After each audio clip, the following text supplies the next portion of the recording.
Hey, what's up, everybody? Good. Hope everybody's having a good night. I'm going to be talking in this live about playing to win versus playing not to lose. You can see my whiteboard right there. Now, this is subtle, right? When you say I'm playing to win versus I'm playing not to lose, some people would be like, it's like the same thing, right? But it's subtle and it's going to make all the difference for you. And this can be applied to business success, marriage, parenting. It doesn't matter. It can literally be applied to anything. We're going to obviously apply it to weight loss and how it works, because so many people try to just not fail, right? They don't think about winning with weight loss. What I mean by that is they just want to stay thin. They're thinking in kind of a stuck mentality, like, oh, I don't ever want to gain the weight back, right? I have to be able to lose the weight. But in my mind, I automatically will keep my weight. I will be healthy the rest of my life, and I will win with my health and my weight. I'm not trying to just not lose, right? So let me explain the difference of these two things, and just check in with yourself. Check in to see if you are doing one or the other. And then we'll talk about 5 ways. You can see I've got 5 things here that I'm going to give you that you can flip to make sure that you're playing to win versus playing not to lose. Because if you are playing to not to lose, you're going to fail every time. You've heard of the analogy.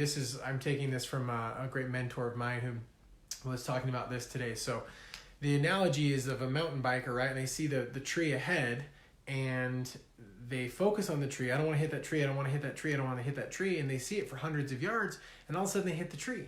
Why? They kept focusing on not hitting the tree. That's playing not to lose. It will make you fail. It will take you down. You have to play to win. So let me. I have a couple of notes here I want to run through just so you can understand the difference between these two. So playing not to lose. This is what it means. Ask yourself if you're doing any of these things. Saying things like, I'm not good enough. I'm not as good as so-and-so at this. If you're running a business or something, there's too many people out there doing what I'm doing. Or I've tried all the other approaches for weight loss and, failed. Or I showed up late, or I'm too old. I have to wait till a different time to start again. I'm afraid of what other people will think about me. I don't want to try because I'm scared I'll just fail regardless of the approach or how many attempts. I don't want to reach out for help because what if it doesn't work? Or what if it does work, right? Focusing on what you're giving up, right? So this is a big one. A lot of people are like, well, I can't have treats anymore. I have to wake up early to exercise. Those types of things, you're giving up things. That's focusing on not to lose versus to win, right? So here's the difference. So when you're focusing on winning and you're trying to win, here's what the mentality is, and the things you'll be thinking, the things that will be going through your mind. You'll be thinking about leaning into fear. When you're scared, you lean into it and you do it anyway. You lean into what's uncomfortable. It's uncomfortable to be in a situation where everybody else is eating a food and you're not. Are you there? Right? Or it's uncomfortable to have to get up early and exercise, or to buy different food and not just give in to whatever fast food restaurant you go to. You're making decisions out of abundance and certainty, like I'm making this decision and this is what I want to do, versus scarcity and risk aversion. I don't want that to happen, so I'm making this decision, right? So if that makes sense. You operate from a future version of yourself. If you're playing to win, you're already know what you want, what you're going to be, what you want to have. You're not going to settle for anything less than that. There's no, winning is non-negotiable. It is just what you do. And you don't drop your principles to make you feel better, right? So many people are like, well, I don't want to lose the weight anyway, or I'll just be fine with 20 pounds. So I'll just have a bite of this or whatever, right? We drop our principles. So, go back through if you need to check on those things again, because those are some really powerful things to check in with where you're at. Because the difference of winning versus not losing is the difference of achieving your highest self. Is achieving, if it comes into weight loss, sure, My program helps people lose weight, but we help people become the best version of themselves. That's what I help people do. They get their energy back. They've accomplished the goal that they've actually finally been able to accomplish in their life, that the one that they haven't been able to. They're able to, do the things they enjoy and they want to. They're not held back by what they feel like and look like, or what clothes fit on them, or what stores they have to go to, because they're playing to win. And that's what I help people do. So I have 5 things that are going to help you win, because that's what I want. I want you to lose the weight. I want you to keep it off. That's what I've done. I've had endless energy. I have great sleep at night. I have no joint pain. I don't get afternoon crashes. I can still eat treats and snacks, and I have become a better version of myself through that, and I want that for you. So I'm going to list out 5 things here that you need to focus on or do, or shifts that you need to make in order to focus on winning versus not losing. Okay, so the first one is you've got to focus on the fundamentals. So what I mean by this, should get this on the board here. You've got to focus on the fundamentals. Oh, there's a glare that says fundamentals. The fundamentals are the first thing I teach my clients to do is every morning, mindset work. You have to have a strong why. Why do you want this? Why do you want to be healthy? Why do you want to have energy? Why do you want to start a business? Whatever it is your goal is. Why do you want to get married? Why do you want to have kids? Why do you want to be a good spouse, right? The fundamentals. So you have to review, why do you want those things every single morning? You have to create standards for yourself, okay? So here's an easy one everybody understands, is brushing your teeth, right? Why do you brush your teeth every day? If I were to say, hey, here's $1,000 to not brush your teeth anymore, you'd laugh at me and be like, no way, like I'm not going to do that, because you have standards and you're not going to compromise those things, right? So that's the first thing, is sticking to your fundamentals. Stick to your standards. Your fundamentals and your mindset, especially in the morning. If you don't have like a morning formula or a morning routine, a checkpoint for yourself to get grounded, you're lost. You wake up just experiencing whatever life throws at you. And you have no way to calibrate yourself. You have no way to get yourself to where you want to be. Because some days I wake up and I'm like, pissed, I'm mad, I don't want to do anything with life. And some days I wake up and I feel like I can do anything with life, right? And so the way that I make sure that each day is the same is I stick to the fundamentals. Every morning I review mindset work. I review my goals, why I want to accomplish it. Why do I want to keep the weight off? Why do I want to keep eating healthy versus it's way easier to just grab something fast, right? Why? Why am I the one guy, or sometimes not the only guy, but why am I the only person, or me and my wife, at a party who isn't eating everything? Why? Because of my fundamentals, my why. So there's your number 1. Number 2, is a question. You got to ask yourself, what do I want? Not, what do I not want? What? Right? So, you're not asking yourself, what do I not want? You're saying, what do I want? And I don't know is not an answer. You can't say, I don't know what I want. You have to know what you want. You have to have a clear direction in order to do that. So don't ask, what do I not want?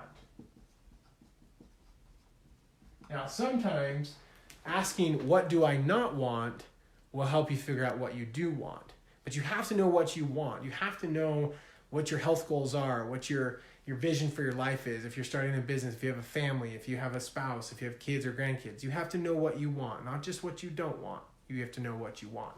And that's your vision. That's going to be your compass. And without a target, you're lost. And it's a dangerous place to be if you're trying to do anything in life, really. So that's number 1. That's number 2, excuse me. Number 3 is, why do I want it? Why? We'll come back here. Why do I want that? Ask yourself, because if you don't, then don't do it, right? If you don't want to succeed in business, if you don't want to keep your weight off, if you don't want to have energy until you're 90 and you just don't wake up one day, if you don't want to be able to keep up with your kids and not have joint pain when you get down on the ground playing around with them, or get winded at the top of the stairs, right? Like, what do you want? I want to have energy, not what I don't want, right? What I do want is all of these things. Well, why do you want them? Write those things out, journal about them, get them down, because those are the things that are going to motivate you, okay? So ask yourself, why? Why do I want these things, okay? Number 4 is another question is, what is necessary or expected of me to make this a reality? Okay? So what's necessary? Now, why this is important, it kind of comes back to this, but if you wake up every morning, you tell yourself why you want these things, what's necessary for you to accomplish them? Well, that means saying no to certain things, drinking enough water if we're talking about weight loss, eating healthy foods, and making sure you get those greens in there, making sure you stick to your basics, the most nourishing foods out there. It's saying no to the treats and the snacks that are going to be coming your way for the next month and a half, right? What is necessary? It's necessary for me to wake up every morning, even though I'm super tired because, maybe the kids didn't sleep, maybe you went to bed late, whatever, but you go for a walk or you do a little bit of exercise or whatever it is, right? Now, of course, you could relate this to business. What's necessary? You have to do certain things. And in marriage, what's necessary? You have to forgive. You have to just forget yourself. You have to serve your spouse. Those are the things that are necessary in order to get what you want, right? And if you want that, you have this why that's going to motivate you. So ask yourself what is necessary and list those things out. Now, some people would talk about what's necessary and my why and achieving my goals. And there's this big push out there in the world in the last, 5-10 years about this thing called the law of attraction. Okay, so law of attraction is whatever you visualize and you desire and you want, if you can visualize it, it'll come into your life, right? Well, that's true, and I believe that, but you also have to take action.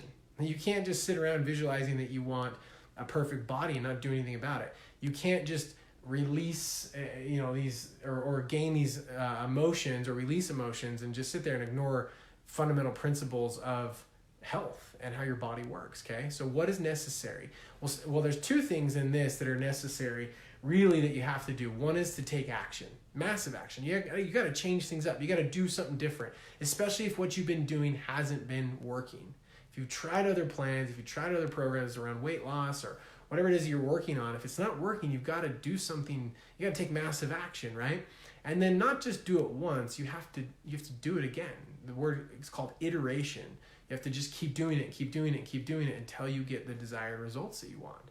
And so many people, they fail on the second part of that. They fail on the iteration part. That's why people are not consistent with their eating. They're not consistent. They need help. They need guidance. And that's okay to need that, but that's such a necessary thing to have massive action and to iterate upon that action. So you've got to be able to do that.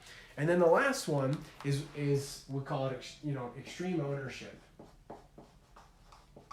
Extreme ownership. Okay, so here's the example that my good friend Matt was using this morning as he was going through this. If you're into sports, and most people understand this, even if you're not. I don't sit and watch sports all day long, but you have teams who lose, okay, and the captain of that team sits up there on TV or whatever it is, and there's two types of people that are going to show up, and ownership's going to be key here. One of them, the type of person, will be the type of person that loses the game, and he says, well, we made some mistakes. We didn't do this. We didn't play our hardest. We didn't communicate, whatever it was, right? They took ownership. Another person's going to show up and blame everybody else and say, well, it's not my fault. It's this person's fault, whatever, right? So there's so many responses you can do or things you can say to blame for so many problems, right? So many people do this in our day and age with the victim mentality versus a champion mentality. Champions own their choices. If your life is not the way you want it, it's your own fault. Now, I know some people will say, well, I had this happen to me, or my husband or wife did this, or I had a car accident, and all these things, but you can't maybe control all of that, and I understand that. I mean, I have a chronic disease. I've had things happen to me. I have all sorts of stuff, right? And maybe I don't know exactly what everybody's going through. Of course, everybody has harder things. Like there's some things I would never want to experience that people have. And I've experienced things that people would never want to experience. These same people that I would never want to experience what they have, right? We all have our own trials, but the way we grow from it, the way we improve our lives from it, the way we gain happiness and joy and fulfillment out of it, that's where the ownership comes, right? If you're not satisfied with where your life is, and when we're talking, especially if we're talking about weight loss, you got to own that. It's your own choices, right? And that's a hard pill to swallow sometimes. And I have to, we all have to do it, right? I mean, there's lots of things that I'm like, oh man, that was my fault, and we have to do that in our marriages all the time, or with our kids or those types of things. We have to take ownership for our own problems. So again, these 5 things will help you win. They'll help you to play to win, just not to lose, right? They'll help you to succeed versus just trying not to fail, right? There's a major mentality difference. And if you can catch this, if you can understand it, when we talk about health, I mean, that's the world that I'm in a lot. This is huge. This is everything. You have to play to win with your health. You can't just play to get by. You can't just settle. You can't just play to not fail or not, gain the extra 10 pounds, right? Like most people in the next month and a half are going to be playing to fail, or playing not to fail, excuse me. But they're going to be failing. And when you play not to fail, you fail. Right? When you play not to lose, you're generally, you're okay with a tie, but most of the time that may not happen. But when you play to win, there's no settling. There's no compromise. And people who go through my program, I have a ton of people starting this month on Thanksgiving Day. Actually, they're going through the holidays winning. They're going to be losing 20 to 45 pounds, and everybody else is going to be trying not to gain any weight. Right? That's the difference. So I hope this makes sense. I hope this is helpful for you guys in any endeavor that you have in life, whether that's weight loss or business or family or kids. But hopefully this helps you guys and shed some light. I definitely have some room to grow. I'm excited to check myself on these things and make sure that I'm sticking with my fundamentals, asking what I want, why I want that, and what's necessary to achieve that, and taking ownership of anything that's not the way that I want it to be. So if you guys have any questions about this, I'm more than happy to chat, more than happy to share. Please just comment below, send me a message, send me an email, whatever it is. Happy to share any of my findings. I'd love to hear what you guys think too. In your life, when have you played to win versus played not to lose? What are things that you do to help you play to win? Anyway, hopefully this helps, and you guys have a good night. We'll see you.